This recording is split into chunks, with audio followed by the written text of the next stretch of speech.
আমার সোনার বাংলা, আমি তোমায় ভালোবাসি,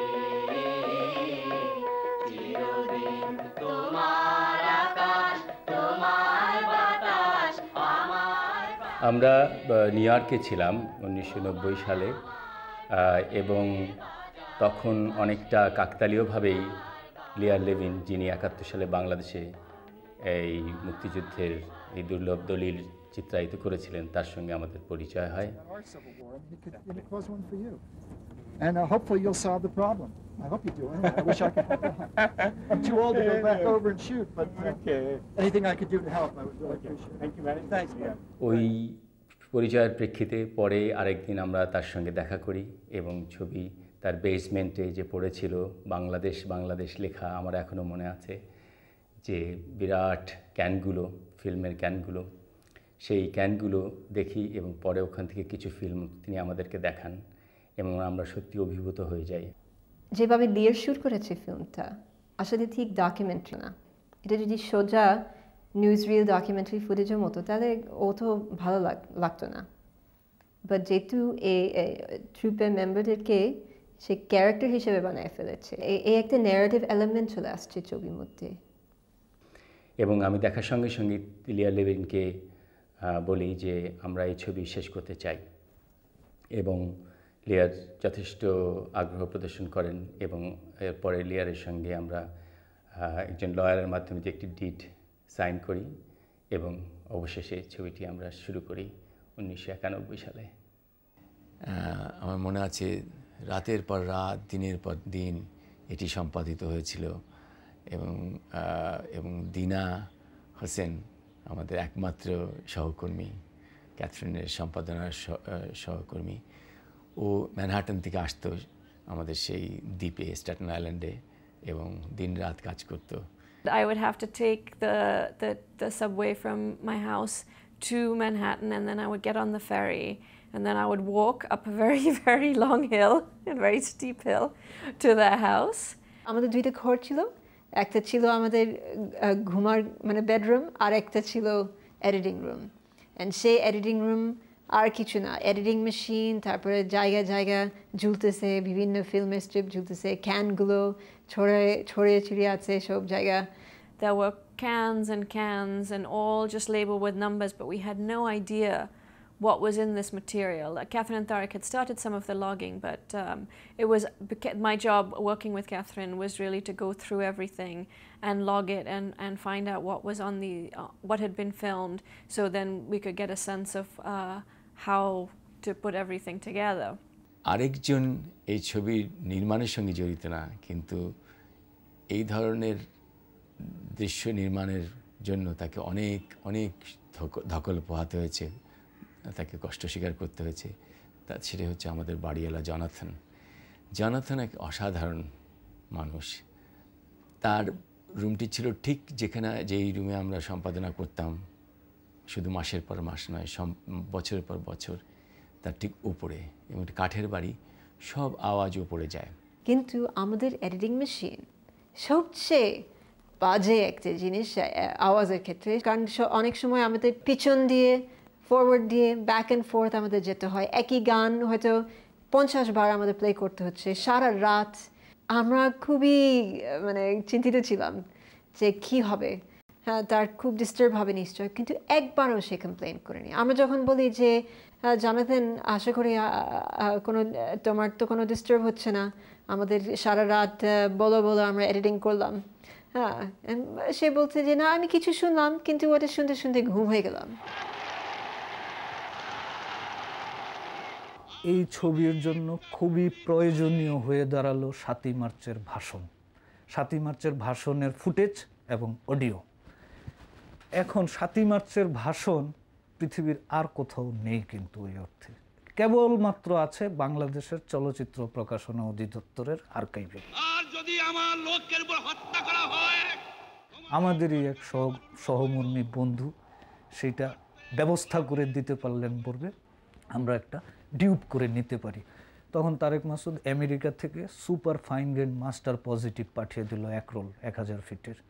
সেইটা আমি আমাদের সেই সহকর্মী বন্ধুকে দিয়ে দিলাম এবং সে কয়েকদিন চেষ্টা করে তাদের আর্কাইভাল স্টোর থেকে ভল্ট থেকে ঘুষ টুস দিয়ে ওই সেকশনের লোককে ঘুষ টুস দিয়ে সেটা ব্যবস্থা করলো এবং ছবি তো হলো। এখন 7ই মার্চের ভাষণের অডিও দরকার এবং তখন তারেক মাসুদ আবার আমাকে জানালো যে তুমি বরঞ্চ খায়ের ভাইয়ের সাথে যোগাযোগ করো, দুলা ভাইয়ের সাথে যোগাযোগ করো। এবং উনি 71 সনি 7ই মার্চের ভাষণের লং প্লে রেকর্ড বের করেছিলেন। হ্যাঁ, আমার মনে পড়ে যে এটা 1992 সালে জুনায়েদ হালিম বলে একজন এসেছিল আমার কাছে এবং তাকে আমি এই রেকর্ডটা দিয়েছিলাম। এই কপিটা গ্রামফোন কোম্পানি কলকাতা থেকে এটা তৈরি করে দিয়েছিল। কারণ আমাদের কাছে যে 500 রেকর্ড ছিল, 500 রেকর্ড সবই মাটির নিচে ফেলে দিয়েছে ভয় তখন।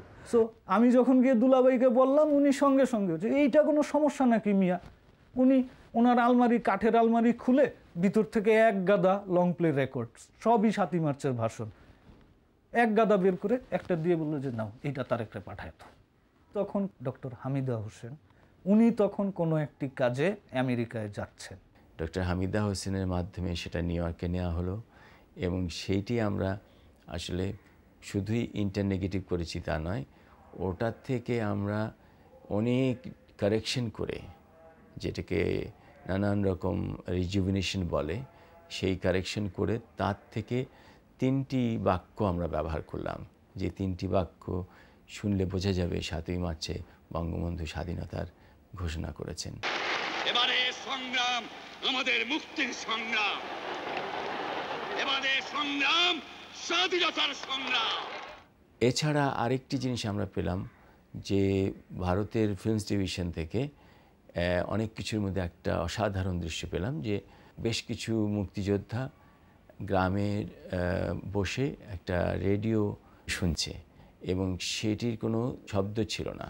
কিন্তু আমরা ভাবলাম যে এই জায়গায় যদি আমরা জিয়াউর রহমানের যে ঘোষণাটি, তদানীন্তন মেজর জিয়ার, ওই ঘোষণাটি যদি আমরা সংগ্রহ করে ব্যবহার করতে পারি এই দৃশ্যের সঙ্গে, তাহলে অনেক অর্থবহ হবে। তখন সেটার আমরা খোঁজ করতে শুরু করলাম এবং অবশেষে শুধু জার্মানির ডয়েচে ভেলে রেডিও আর্কাইভে, যে আর্কাইভে, ওখানে সেটা পাওয়া গেল।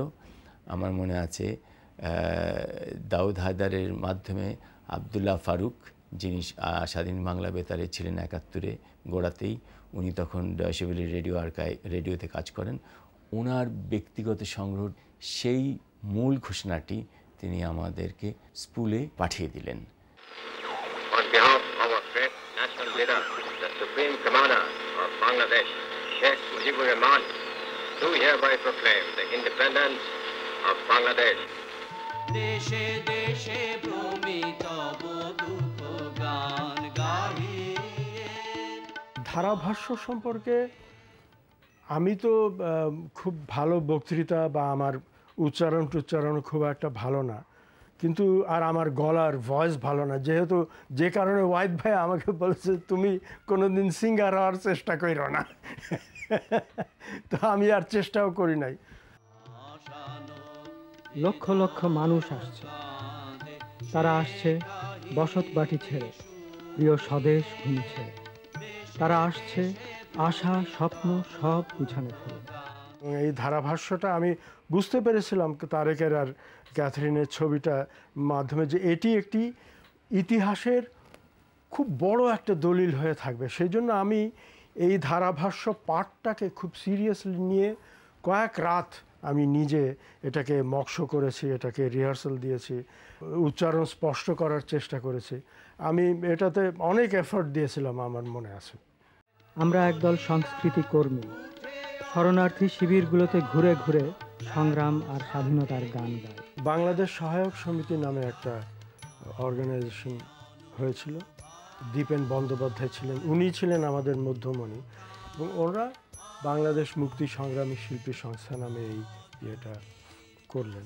আমরা খুব ভোরবেলা যেতাম, দীপেন দাস সবসময় থাকতেন, ওয়াহিদ ভাই, আমরা যেহেতু আওয়ার সাবসিস্টেন্স ওয়াজ 50 টাকা পার মান্থ, আমি ওয়াহিদ ভাই এই পেয়ারা টেয়ারা খেয়েই আমরা এই 9 মাস প্রায় কাটিয়েছি।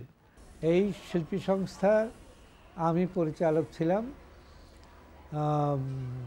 সভাপতি ছিলেন সঞ্জিদা খাতুন, এবং বেনু হচ্ছে আমাদের মুক্তি সংগ্রামী শিল্পী সংস্থার গানের দলের নেতা। এবং একটা জায়গা পাওয়া গেল লেনিন সরণিতে, 140 নম্বর লেনিন সরণি। তারপরে বোধহয় ওটার এখন নাম হয়েছে বোধহয়, না ওটা অরিজিনালি ধর্মতলা ছিল আর কি, কিন্তু ওইটার সময় ওটার নাম ছিল লেনিন সরণি আর কি। ওইখানেই আমাদের নিয়মিত কলকাতায় থেকে আর কি নিয়মিত গানের অভ্যাস। ওহিদ ভাই মূলত গান শেখাতেন রবীন্দ্রনাথের যে দেশের গান, সেই গণসঙ্গীতগুলি, সেই দেশের গান, দেশাত্মবোধক গান, গণসঙ্গীত, রবীন্দ্রসঙ্গীত, নজরুল সঙ্গীত একসাথে আমরা 117 জন যখন আমরা রিহার্সেল করতাম, ধরা ছাড়াগুলি কি সাংঘাতিকভাবে, কোনো ভুল হতো না। এবং আমরা একটা প্রত্যেক দিন করতাম, 5 ঘন্টা 6 ঘন্টা 7 ঘন্টা করে আমরা রিহার্সেলগুলি করতাম। সকাল 6টায় আমরা বেরিয়ে পড়তাম, সারাদিন পরে 12টায়, রাত 12টায় আমরা ফিরে আসতাম। 5টা 6টা ক্যাম্প একদিনে আমরা কভার করতাম। 12 থেকে 14টা গান আমরা গাইতাম এক ক্যাম্পে। মানে আমরা যে যুদ্ধ করছিলাম, সেই যুদ্ধতে আমাদের যে কি আমরা পড়ছি, কীভাবে খাচ্ছি বা কিভাবে শুচ্ছি বা কোথায় যাচ্ছি, কি করছি, ওগুলো আমাদের কোনো কিছু আমাদের কারোর মাথায় থাকতো না। একটাই চিন্তা, আমাদের গান গাইতে হবে, আমরা শব্দ সৈনিক, আমরা গান দিয়ে, আমাদের গানের কথা দিয়ে, আমাদের সুর দিয়ে, আমাদের দিয়ে আমরা লড়ব, আমরা আমাদের দেশের জন্য, স্বাধীনতার জন্য আমরা লড়ব। এই আমাদের প্রতিজ্ঞা ছিল এবং আমরা সেটা পূর্ণ করেছিলাম।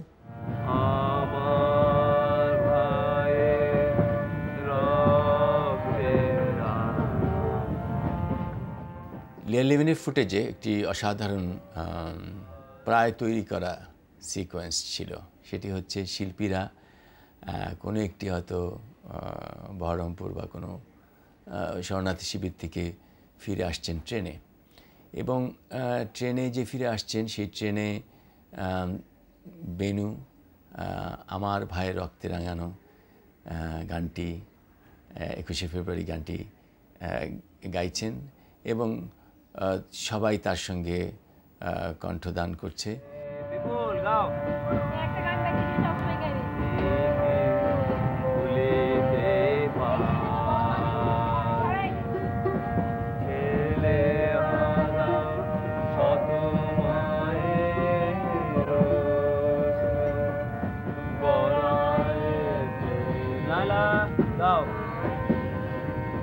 এই দৃশ্যটি চমৎকারভাবে প্রায় 1.5-2 ঘন্টার ফুটেজ লিয়া শুটিং করেছিলেন এবং অপূর্ব। কিন্তু যেহেতু 71 সালে ফেব্রুয়ারি মাস পড়েনি এবং আমাদের কিছু গানের দৃশ্য কমাতে হচ্ছিল, কারণ নাহলে বেশি গান হয়ে যায় ছবির কাঠামোর প্রয়োজনে, তখন আমরা এই গানটি ব্যবহার না করার সিদ্ধান্ত নেই। কিন্তু এই যে ট্রেনে শিল্পীদের ফেরার এই যে দৃশ্যটি, এটির মানে ব্যবহারের লোভ সম্বরণ করতে পারছিলাম না। তো আমরা ভাবছিলাম কিভাবে ব্যবহার করি। ছবিতে যেই দৃশ্যগুলি শিল্পীদের দেখা যায় যে গান গাইছে না, হয়তো বেনু ভাই গাইছে বা অন্য কেউ গাইছে, অন্যরা চুপচাপ আছে, সেই অব্যবহারযোগ্য যে দৃশ্যগুলো, সেইগুলোকে ব্যবহার করলাম আমরা, এবং যে বাঁশি যে বাজাচ্ছেন তার প্রতিটা শট আমরা ব্যবহার করলাম এবং সেখানে আমরা রেকর্ড করে ব্যবহার করলাম একটি নতুন গান, যেটি বাঁশি হিসেবে ইনস্ট্রুমেন্টাল মিউজিক হিসেবে ব্যবহার হলো। সেটি হচ্ছে কাজী নজরুল ইসলামের একই অপরূপ রূপে মা তোমায় হেরিনু পল্লী জন্মে।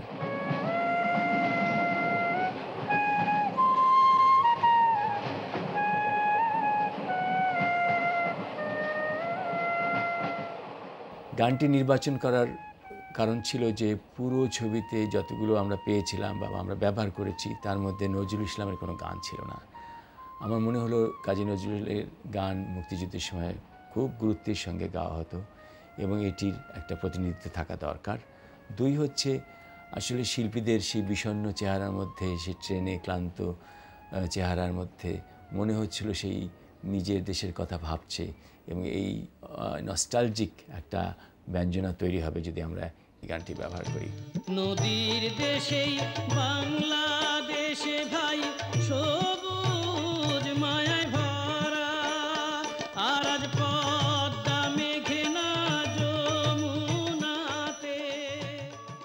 করার মতো একটা তো প্রচণ্ড ইন্টারেস্টিং আছে। আমি জীবনে কোনোদিন পুলিশ স্টেশনে যাইনি, কিন্তু I spent 2 nights in the হাজত। একটা শকুনের দৃশ্য আছে, এই শকুনের দৃশ্যটা ফিল্ম করার সময় আমাদের পুলিশ এসে ধরে নিয়ে যায়, কারণ জায়গাটা ছিল দমদম এয়ারপোর্টের কাছে এবং that was a protected area. We were driving by and I saw these vultures having lunch. There were about 12, 15 of them. And I said, stop, stop, stop, stop. And I jumped out of the van with a camera and my assistant ran after me. And we just started shooting these creatures. They were, you know, these predators with huge wings. But as I was running the camera, my assistant said to me, don't look now, Lear, but there's a bloke, he was an Englishman, there's a bloke next to you and he's got a machine gun pointed at your ear. তো আমাদের ধরে নিয়ে বারাসাত জেলে নিয়ে গেলেন এবং যিনি দারোগা যিনি আমাদের ধরলেন উনি মাদারীপুরের, এবং উনি বললেন যে আজকে হয় শাল নাইলে ফাল, মানে he thought this was the catch of his life. And we got locked up and we were put in this very primitive jail with you know, dozens and dozens of cockroaches for 24 hours while the Indian government made a decision as to what was our future. তারপরে খায়ের দুলাভাই এসে আমাদের free করিয়ে নিয়ে যান বাংলাদেশ সরকারের influence ব্যবহার করে। We were condemned as you know, agents of the American government, and Indira Gandhi personally sent a letter through me and my crew out of the country, and that was that. And it was painful because I really wanted to be part of that first wave into Dhaka, and I wanted to, you know, finish the story we had begun.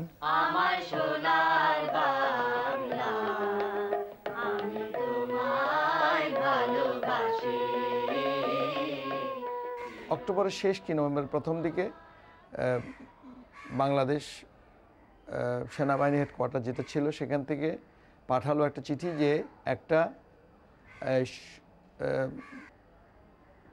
শিল্পী গোষ্ঠী আমার এখানে আসবে এবং তারা সৈনিকদের জন্য, আমাদের গেরিলাদের জন্য কিছু পরিবেশন করবে। আমরা যখন গেলাম ওখানে গিয়ে দেখি major Giyas, handsome major Giyas তার লোকজনকে নিয়ে ওখানে আছেন। ওনারা অপেক্ষাই করছিলেন, ওনারা খবর পেয়েছেন, অপেক্ষা করছিলেন আমাদের জন্য। এর পরের দিন আমার একটা অপারেশন ছিল, ভাগ্যবশত ওরাও সেই দিন আমার এখানে উপস্থিত হলো। আমরা ওখানে ছিলাম, তো ওরা আসলো, নৌকায় আসলো। We saw them they are getting up from the boat.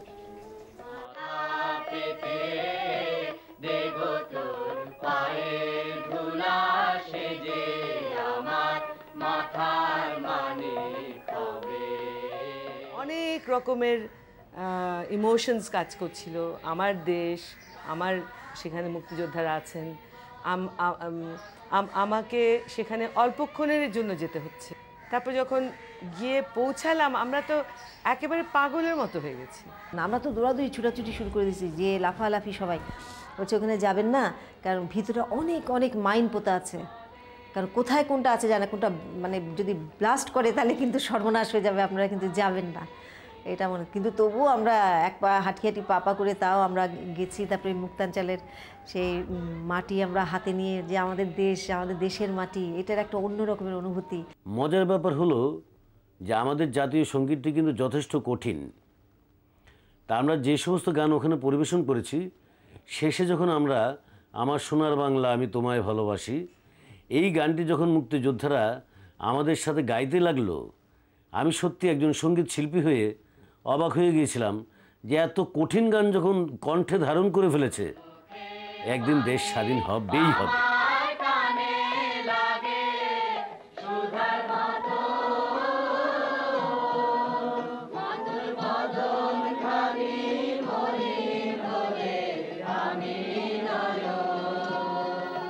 এর নাম মুজিবর, এটার নাম শহীদ।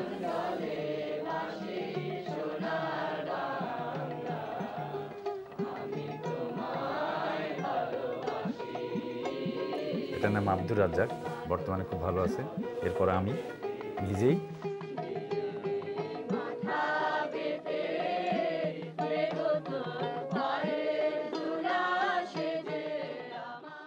যুদ্ধের যে একটা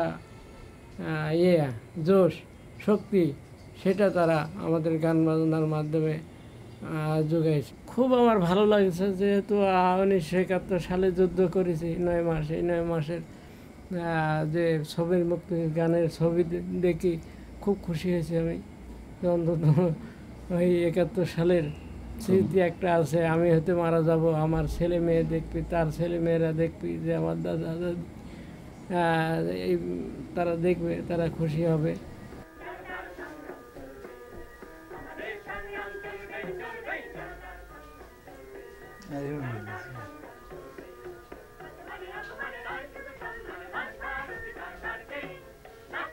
সম্ভবত এই যে রাইট হিয়ার, এই যে রিংটা, এই যে রিংটা এখন আছে।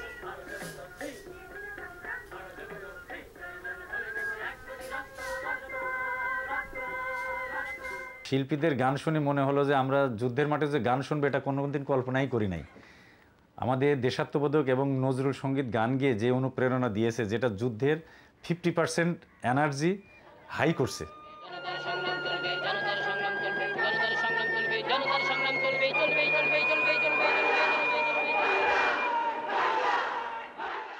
খুব আনন্দ পেলাম, সেটা ছিল মুক্তির গান।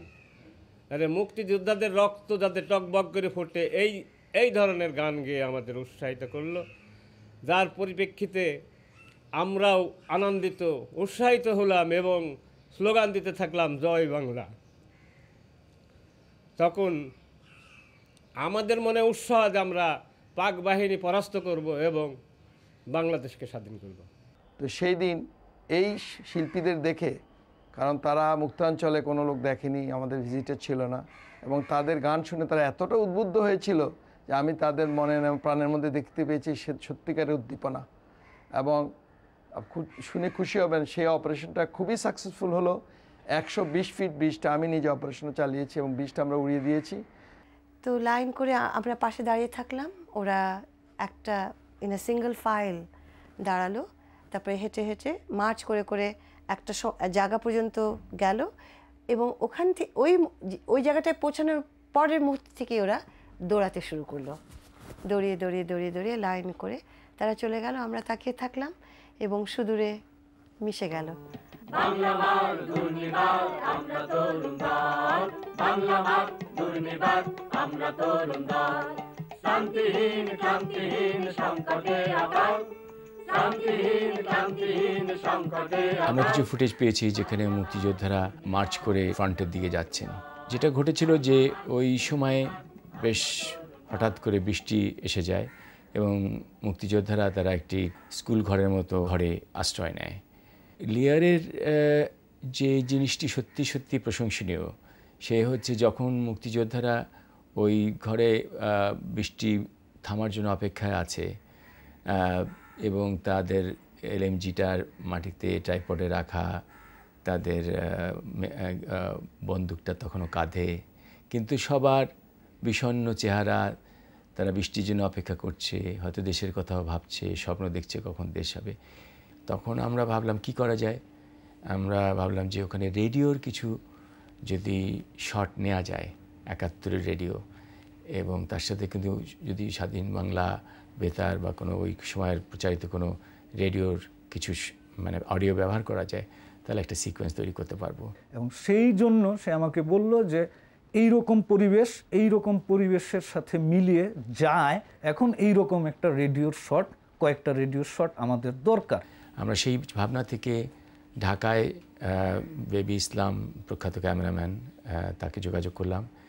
তাকে বললাম যে এরকম একটি আলো আধারিতে আধা পাকা একটা বাড়িতে ঘরের মধ্যে রেডিওটা একটা ভাঙা টুল বা চেয়ারের উপরে রেখে আপনি 3টে শট নিয়ে দেবেন আমাদেরকে। জুনায়েদ হালিমের তত্ত্বাবধানে সেই শুটিংগুলো হলো এবং উনি আমাদেরকে পাঠিয়ে দিলেন নিউ ইয়র্কে। রেডিওতে আসলে ওরা কি শুনছে তখন আপনার মানে সবাই জানে বাংলাদেশে যে স্বাধীন বাংলা বেতার কেন্দ্র থেকে চরমপত্র ছিল বা স্বাধীন বাংলা বেতার কেন্দ্রের নানা অনুষ্ঠান তখন মুক্তিযুদ্ধের জন্য সবচাইতে উদ্দীপনামূলক বিষয় ছিল। আমার স্মৃতিতে সবচেয়ে আমাকে যেটা আলোড়িত করতো এবং সারা বাংলাদেশের মানুষ চরমপত্র ছাড়া আরেকটা জিনিসের জন্য অপেক্ষা করতো, সেই রাত 10টা সাড়ে 10টার সময় সংবাদ পরিক্রমা দেবদুলাল বন্দ্যোপাধ্যায়ের কণ্ঠে। তারিকবাবু টেলিফোন করলেন নিউ ইয়র্ক থেকে, উনি বললেন যে সংবাদ পরিক্রমা ইয়ের জন্য নিতে হবে, মুক্তির গানের জন্যে, ফিল্মের জন্যে। আমি আমি বললাম খোঁজ নিয়ে জানাবো। কলকাতা স্টেশনে গেলাম, বেতার কেন্দ্রে গিয়ে দেখলাম যে কোনো স্পুল নেই। উনি দুদিন পরে আমি যখন ফোন করলাম, উনি বললেন তোমার জন্য খুব একটা দুঃখের খবর আছে, ওগুলো 20 বছর রাখা হয়, তারপরে সব ফেলে দিতে হয়, কারণ অন্য জায়গা করার জন্য জায়গা থাকে না। তো ওগুলো কিছুই নেই আকাশবাণীতে কলকাতার অফিসে। কিন্তু তখন আমাকে কিছুটা হলেও সান্ত্বনা দিলেন এই বলে যে এটি লিখতেন হচ্ছে প্রণবেশ সেন, ওনার কাছে মূল ম্যানুস্ক্রিপ্টগুলো থাকতে পারে, তো তুমি জোনায়েদকে আমি অ্যাড্রেস দিয়ে দিচ্ছি, ওকে পাঠাও যদি ওনার কাছে থাকে। আমি যখন ওনাকে গিয়ে আমার পরিচয় দিলাম এবং কি কারণে এসছি বললাম, তখন উনি একেবারে চেয়ার থেকে উঠে জড়িয়ে ধরলেন, আমাকে জড়িয়ে ধরে কেঁদে ফেললেন। এতদিন পর আপনারা বাংলাদেশ থেকে কেউ একজন এসছেন আমাদের খোঁজ নিতে। উনি দিয়ে দিলেন সেইগুলো, প্রচুর ম্যানুস্ক্রিপ্ট জুনায়েদ হালিম আমাকে কলকাতা থেকে নিউ ইয়র্কে ফ্যাক্স করে পাঠালো। তার থেকে কয়েকটি অংশ, প্যারাগ্রাফ, 2-3টি ম্যানুস্ক্রিপ্ট থেকে কয়েকটি লাইন নির্বাচন করে একটি প্যারাগ্রাফ তৈরি করে আমি সেটা পাঠিয়ে দিলাম কলকাতায়। কিন্তু মুশকিল হলো যে তার কয়েকদিন আগেই মাদ্রাজে শঙ্কর নেত্রালয়ে উনি গিয়ে চোখের অপারেশন করে এসছেন এবং উনি 6 ইঞ্চির দূরে কোনো কিছু দেখেন না। প্রণবেশের কাছে স্ক্রিপ্ট আনা হলো, এত ছোট হাতের লেখা যে পারলাম না। তখন ওই তারিক বাবু বড় করে ইয়ে করে দিলেন এবং একে একে আমরা সব কয়টা সিলেক্টেড স্ক্রিপ্ট আমরা রেকর্ডিং করে নিয়ে নিলাম এবং রেকর্ডিং শেষে উনি আমাকে জড়িয়ে ধরে কেঁদে ফেললেন যে আমি আবার 71-এ ফিরলাম, আমার যৌবনে ফিরলাম। এই ক্যাম্পে কয়েক টুকরো বাঁশ বেঁধে স্ট্রেচার তৈরি করে 2 জন আহতকে আনা হয়েছে। একজনের আঘাত গুরুতর, আর একজনের আঘাত কিছুটা কম।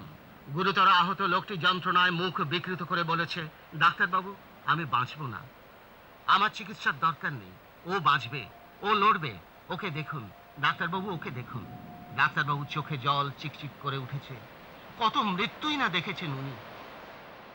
দেবদুলাল বন্দ্যোপাধ্যায়ের 93-92 সালে পাঠ করা সংবাদ পরিক্রমা, প্রণবেশ সেনের সংগ্রহে থাকা ম্যানুস্ক্রিপ্ট থেকে ভিত্তি করে, আবার লিয়ার লেভিনের যে অসাধারণ মুক্তিযোদ্ধাদের পোর্ট্রেট, তন্ময়, বিষণ্ণ সেই পোর্ট্রেটগুলো, তার সঙ্গে বেবি ইসলামের তোলা সেই রেডিও আলো আধারিত রেডিও কয়েকটি শট, এই সব কিছু মিলেই কিন্তু এই দৃশ্যটি অবশেষে আমরা সম্পন্ন করতে পেরেছিলাম। I will not be a party to it. We will fight. We will go back and fight. এটা উদ্ধারের একটি চমৎকার কাহিনী রয়েছে।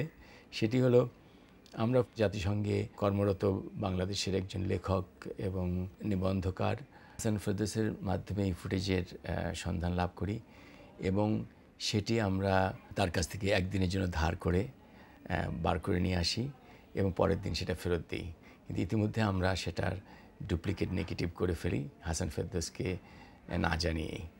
কিন্তু এই যে নীরবতার মধ্যে দিয়েই উনি আমাদের এই মহৎ চর্যবৃত্তিতে সহযোগিতা করেছেন এবং অনেকভাবে তিনি আমাদের সাহায্য করেছেন মুক্তির গান শেষ করার ক্ষেত্রে এবং নির্মাণের ক্ষেত্রে। কিন্তু এইটি তার একটা বিরাট অবদান, তার মাধ্যমেই আমরা এই ঐতিহাসিক ফুটেজটি ব্যবহার করার সুযোগ পেয়েছিলাম। এই গানটি আমরা 93 সালে ওই মুক্তি সংগ্রামী শিল্পী সংস্থার শিল্পীদের দিয়েই ডন স্টুডিওতে রেকর্ড করিয়েছিলাম এবং বিভিন্ন উৎস থেকে সংগ্রহ করা এবং কেনা ফুটেজ দিয়ে আমরা তৈরি করেছিলাম এই সিকোয়েন্সটি। পুরো জিনিসটাই সম্পাদনার টেবিলে তৈরি এবং এর মধ্যে একটিও লিয়ার লেভিনের দৃশ্য নেই। ভেবেছি যে আমরা যদি মুক্তিযুদ্ধের একটা ছবি যদি করতে চাই, তাহলে বৃহত্তর মুক্তিযুদ্ধের ইতিহাসটা নিয়ে আসতে হবে। They realized there was lots of film footage that in order to be able to tell the story of the cultural troupe, in order to contextualize that historical period, there was a lot of material that was missing. সেগুলো আমাদের আনা দরকার ছিল, যেমন গণহত্যা, যুদ্ধ, এমনকি major যে ইভেন্টস, পার্সোনালিটিস যেগুলো ছিল মুক্তিযুদ্ধের সময়, সেগুলো অনেক টাকা দিয়ে কিনতে হলো। So I remember calling a lot of different agencies. I called ABC, I called NBC, I called many places, and we were having no luck until finally it turned out CBS News and Grinberg, a commercial archive, had footage, and they sent over a list of all the material that they had, and it was great. They had footage of the Muktijoddhas, they had footage of the atrocities that were committed, they had footage of the refugees fleeing the destruction that the Pakistan army were causing at the time. We also realized that there was a film that was made by Geeta Mehta around that time, which used a lot of this footage that had been shot by ITN, Viz News and Granada, and she had made a compilation tape of all this material. So the thinking was that if these other agencies had not kept the footage, at least we could use the footage in Geeta Mehta's film. Jatindra মৈত্রের লেখা এই অপূর্ব গানটি এবং এই বিভিন্ন footage থেকে ব্যবহার করা একটা খুব উদ্দীপনামূলক একটি সিকোয়েন্স আমি মনে করি এই ছবির, এবং সেটি আমরা সম্পাদনার টেবিলেই আসলে এই সিকোয়েন্সটি তৈরি হয়েছে। এসো মুক্তিরণের সাথী, ওরে মুক্তিরণের সাথী, আগুয়ান হও আগুয়ান সবে আগুয়ান সবে আগুয়ান সবে আগুয়ান। এসো মুক্তিরণের সাথী, ওরে মুক্তিরণের সাথী, আগুয়ান হও আগুয়ান সবে আগুয়ান সবে আগুয়ান। এই শোন এখান থেকে শোন, আমার জমির উপর দাঁড়িয়ে ধান নষ্ট করছো না, আমার যা ইচ্ছে তাই। শরণার্থী শিবিরে তখন একটা ছোট্ট যে কোনো জিনিস একটা কালো কাপড় দিয়ে ঢেকে এই এহিয়া কথা বলছে, সেই স্ক্রিপ্ট লেখা হলো। তা তোমার ওই জল্লাদ দলবল কই? হ্যাঁ, একা তো তুমি আমার সঙ্গে পারবে না। হে, ওইখানের ঘটনা দেখে একটু শুনে নিত আগে, কে কি বলছে, কি সমস্যা শুনে নিত আগে, তারপর সেগুলো এই পাপেটের মুখে দিয়ে দিত। ওরা অবাক হয়ে যেত যে আরে এই তো আমাদের কথা বলছে, আর বাচ্চারা হো হো করে হাসছে। তার সঙ্গে বাচ্চার হাসি দেখে ছেলে বুড়ো দাদিমা দিদিমা সকলে হেসে উঠছে, সেটা বড় আনন্দের। যে এখনও ঠিক সেই এহিয়া ওরকমই, প্রায় ওরকমই দেখতে আছে। ইবলিস খান বলে, হ্যাঁ এইবার তোমার নাম ঠিক হয়েছে হয়েছে ইয়ে বলে, হ্যাঁ ইবলিসের বড় ভাই, না আমি এহিয়া খান।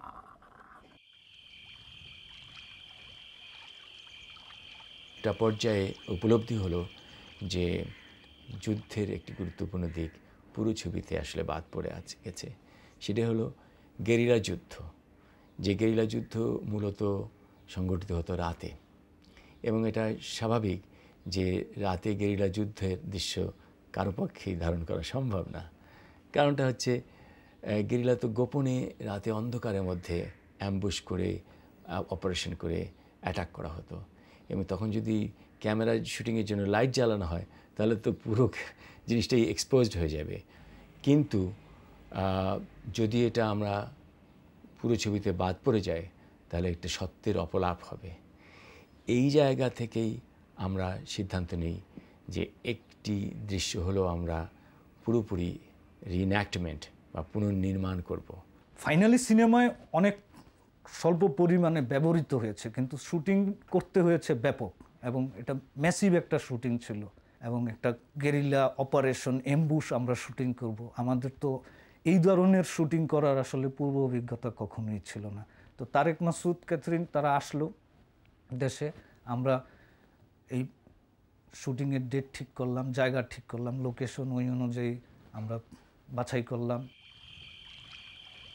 এখন বাংলাদেশে বিশিষ্ট নাট্যজন নাসিরুদ্দিন ইউসুফ বাচ্চু এবং তার বন্ধু বীর মুক্তিযোদ্ধার শহীদ মানিক, তারা নেতৃত্ব দিয়ে উত্তর দিয়ে তারা ঢাকায় প্রবেশ করেছিল, এবং বাচ্চু ভাইরা যেই অঞ্চলটায় দিয়ে ঢাকায় ঢুকেছিল এবং প্রথম ওইখানেই তারা কাউন্টার অ্যাটাক, পাকিস্তানিদের কাউন্টার অ্যাটাকের মুখোমুখি হয়েছিলেন। সেই ব্রিজটা এবং সেই জায়গাতেই আমরা এই নতুন গেরিলা অপারেশনের শুটিংটা আমরা অর্গানাইজ করলাম। শুটিংটিতে অংশগ্রহণ করার জন্য বাস্তবে যে মুক্তিযোদ্ধারা যুদ্ধ করেছিলেন তাদের বেশ কয়েকজনকে আমরা ব্যবহার করি। সেই পানির মধ্যে দিয়ে বন্দুক নিয়ে তারা আসছেন। কিন্তু তরুণ বিরাট অংশ যে দেখাবো, সেখানে তো অ্যাকচুয়াল মুক্তিযোদ্ধাতে আমরা দেখাতে পারছি না। 71-এ যারা তাদের বয়স বেড়ে গেছে, এবং এমন তরুণ দেখানো দরকার যারা আর্মস ধরার অভিজ্ঞতা রয়েছে। যদি এরকম হয় যে তারা জীবনে আর্মস হয়নি, অভিনয় করছে, তাহলে জিনিসটা বিশ্বাসযোগ্য হবে না। যে এলাকার যারা ব্রেভিয়ার্ড, যারা বেশি এলাকার, তারা ঠিক নাম করা গুন্ডাও না, বাট যেটা হচ্ছে যে এলাকায় কোন রকম সন্ত্রাস হলে বা এই হলে ওরা ফাইট দেয়, এবং তখন তো অস্ত্র মানে অনেকখানি অ্যাভেলেবল। আমাদের দেশে 500 টাকা অস্ত্র ভাড়া পাওয়া যায়। ওই রকম অস্ত্র হ্যান্ডেলিংয়ে যাদের মানে অভ্যস্ততা আছে, রিয়াল গান ফাইটারদেরকে ইউজ করা হবে। এবং তারা যেই শীতের রাতে সারা রাত ধরে সেই পানির মধ্যে জোক লেগে যাচ্ছে তাদের, এবং রাতভর দুরাত ধরে শুটিং হয়েছিল, এবং যে উঁচু নিচু যে জায়গায় সে তারা ক্রলিং করবে, সেটা ছিল আসলে এক সময়ের ইটের ভাটা। অনেক বড় বড় পিঁপড়ে ছিল, এবং তারা কামড় দিয়ে তাদেরকে প্রায় লাল করে ফেলেছিল শরীর। ওই গলা পানিতে নেমে যারা শীতে কাঁপছে, তারেক ভাই যখন বলতেছে আরেকটা টেক, কিন্তু ওদের কোনো না নেই, ওদের কোনো রকম মানে অস্বস্তি নেই।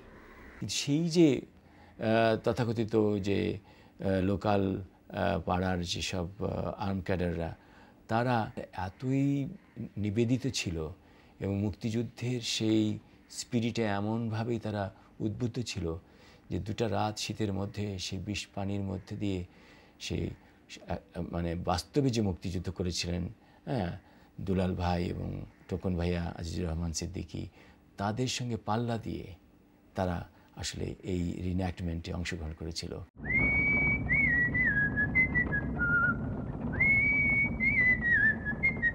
আমরা আরেকটি দৃশ্য পেয়েছিলাম, যেখানে দেখা যাচ্ছে ট্রাক ছুটে চলেছে, এবং বাংলাদেশের সেই 71-এর পতাকা পথ করে উঠছে, এবং তারেক আলীর ক্লোজ আপ, সে শীষ বাজাচ্ছেন। এবং এই শীষটি আসলে পশ্চিমবাংলার কল্যাণী ক্যাম্প থেকে শহরে ফেরার পথে শুটিং করা, এবং শুধু তাই না, এটা হচ্ছে আসলে তিনি একটি পশ্চিমা ক্লাসিক্যাল মিউজিকের, খুব সম্ভব চাইকোভস্কির কোনো সুর শীষে বাজাচ্ছিলেন।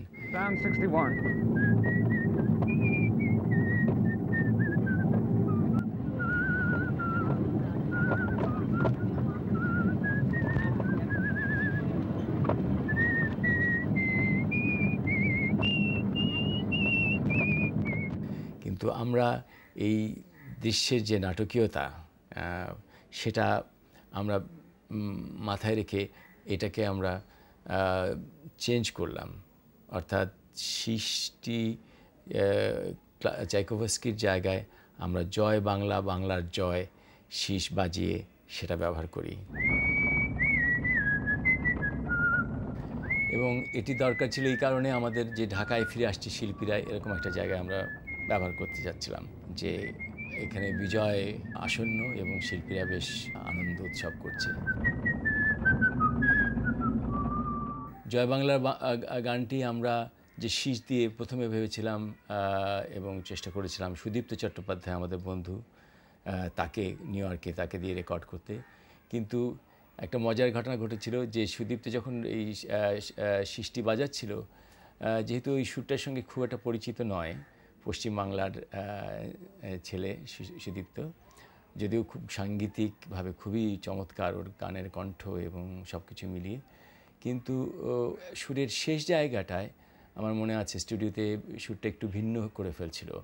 তখন ক্যাথরিন যে পুরো সুরটা ওকে বুঝিয়ে দিয়েছিল, ক্যাথরিন তখন বলল যে ঠিক আছে, আমি একবার একটা রেকর্ডিং করি। তখন ক্যাথরিন এই শীষটা বাজায় এবং এটা রেকর্ড করা হয়। এবং আমরা যেটা করি, ক্যাথরিনের প্রথম অংশটা অত ভালো হয়নি, যেটা সুদীপ্তর হয়েছিল, আবার সুদীপ্তর শীষের শেষ অংশটা ভালো হয়নি, ক্যাথরিনের হয়েছিল। ক্যাথরিন এবং সুদীপ্ত দুজনের শীষ মিলিয়ে আমরা অবশেষে এই জয় বাংলা বাংলার গানটির দৃশ্যটি সম্পন্ন করি। আমি দেশের লাগিয়া পরদেশী হইন পাঞ্জাবির জুলু। 16 ডিসেম্বর আমরা দেখাচ্ছি যে গানের দল তারা ঢাকায় ফিরে আসছে এবং খুব নাটকীয়ভাবে স্বপন চৌধুরী একটি গান গাচ্ছেন। সেই গানটা আসলে ছিল না, সেই সময় তারা সেই গানটা গায়নি। তারা একটা কীর্তন করছিল ঠিকই, কিন্তু রিয়েল কীর্তন তারা করেছে এবং সেখানে সাউন্ডটাও ইউজেবল না এবং সেটা ছবি প্রসঙ্গের সাথে কোনো সম্পর্ক নেই। আর ওই লক্কর ঝক্কর ট্রাকটার মধ্যে থাকতাম আমরা, ওই সবাই এত ঘনিষ্ঠ বন্ধু ছিলাম, তখন সারাক্ষণ বেঁচে থাকার জন্য ফান করতাম, কারণ ওখানে তবল ছিল, হারমোনিয়াম ছিল, সবাই গায়ক গায়িকা মোটামুটি। তো ওই সময় নানান ফান করে গান করতাম, মানে মজা করে গান কীর্তন গাইতাম, কখনো পল্লী গীতি গেলাম, সবাই হাঁটতাম, মানে ওই সময়টা আমরা উৎসব করতাম আর কি, আনন্দ করতাম। সব সময় তো দুঃখের মধ্যে থাকতাম, সবাই সব কিছু হারিয়ে ওখানের মধ্যে বসে আছি।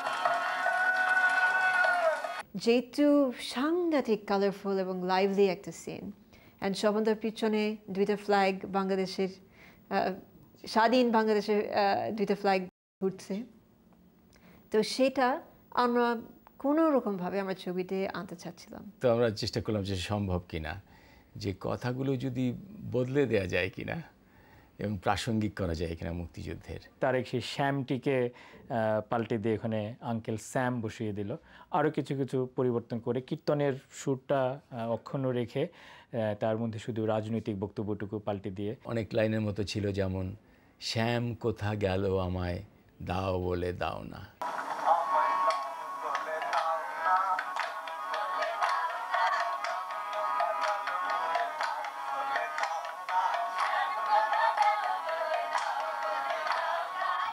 আমি সেটা চেঞ্জ করে লিখলাম শ্যাম চাচা গেল কোথায় দাও বলে দাও না।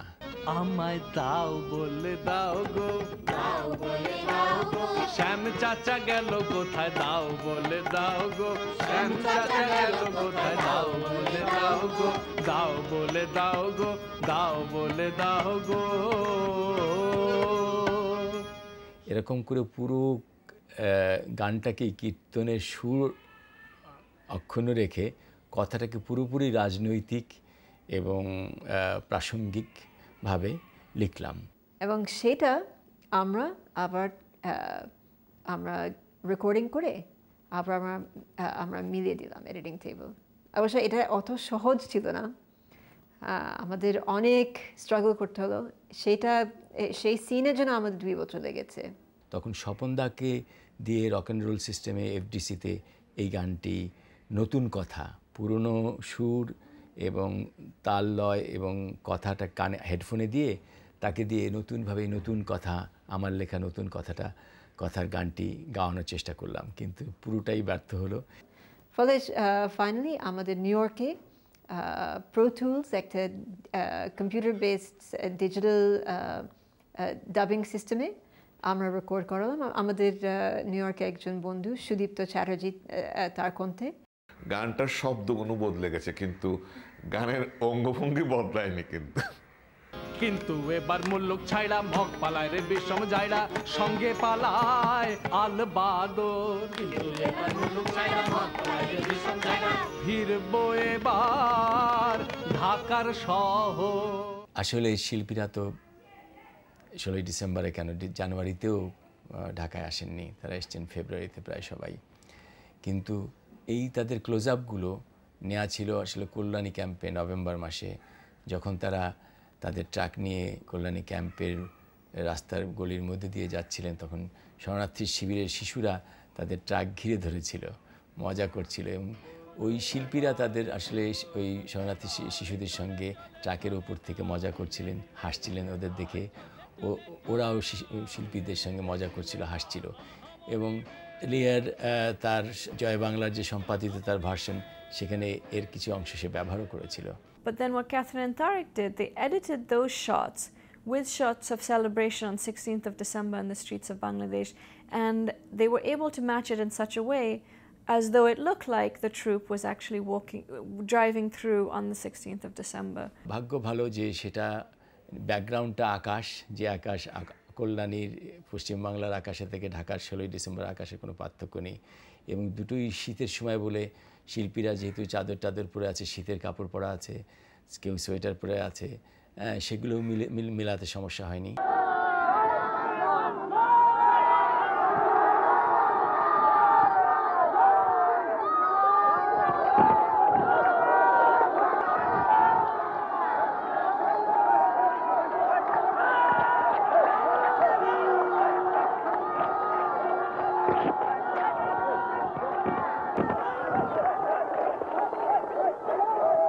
যুদ্ধ শেষ, দেশ স্বাধীন।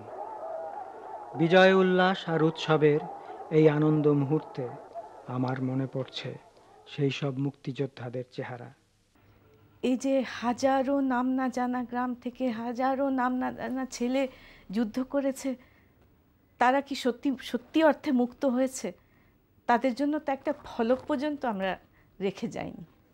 আমাদের সাথে সাথে তো ওদেরকে সবাই ভুলে যাবে, কিন্তু যুদ্ধ তো ওরা করেছে। যে জেনোসাইড হয়েছে, সেই জেনোসাইডের কথা বাঙালি আজকে 2006-07 সালে ভুলে গেছে। এই জিনিসটা আমার খুব ব্যথা দেয়, এবং যতদিন আমি বাঁচব ততদিন আমি মনে করব যে বাঙালি এই ব্যাপারে কৃতজ্ঞ জাতি। এই কষ্টগুলো কি আমার কাছে মনে হচ্ছে বাচ্চাদের জানা উচিত, যাতে আর কোনোদিন আমাদের কোনো যুদ্ধ করতে না হয়। যে মুক্তিযুদ্ধটা আমরা অসম্পূর্ণ রেখে ওদের হাতে দিয়ে যাচ্ছি, সেই যুদ্ধ ওদেরকে শেষ করতে হবে। ওরা আমাদেরকে গাল দিক আর যাই দিক, আমরা কিন্তু অসম্পূর্ণ রেখে তাদের হাতে দিয়ে দিচ্ছি। তাহলে মুক্তিযুদ্ধের কাজও শেষ হয়নি, মুক্তিযোদ্ধার প্রয়োজনও শেষ হয়নি, এবং তাদেরকে এই যুদ্ধটা করতে হবে। এবং সেদিন বলছিলাম না, ওই ফ্ল্যাগটা ওদের হাতে তুলে দিতে হবে। সেজন্য মনে হচ্ছে যে কোথাও কোনো দিন যাতে কেউ আমাদেরকে গ্লোরিফাই না করে, আমাদের ভূমিকাটা গৌণ। আমার কিছু দিতে হয়নি, এক ধরনের লজ্জা। আমি শুধু সময় দিয়েছি, আমার পরিশ্রম দিয়েছি, আমার যেটা কিছুটা অসহনীয় এক ধরনের অস্তিত্ব ছিল এই সময়। এটা তো কোনো কিছুই না। যাদের জীবন দিতে হয়েছে, যাদের শরীরের অঙ্গ দিতে হয়েছে, কোনো একটা হাত দিয়েছে, পা দিয়েছে, কত মুক্তিযোদ্ধা। আগে একটা চিহ্নিত লোকেরা, ধিকৃত লোকেরা আমাদের সাথে প্রতারণা করেছে। এখন চিহ্নিত প্লাস আমাদের সাথে যোদ্ধারাও ওই একই প্রতারণায় প্রতারিত করছে, ফলে এটা আরও কঠিন যুদ্ধ। সবচেয়ে পেইনফুল মনে হয় আমাদের রাজনৈতিক নেতৃত্ব। আমাদের নেতৃত্ব আমাদেরকে বারে বারে ফেল করে গেছে।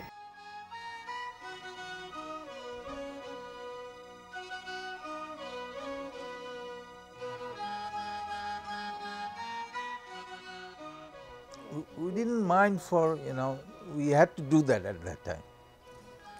কিন্তু কথা হলো যে দেশটাকে মানে ভালো লোকের হাতে থাকলো না, এটাই আমার দুঃখ।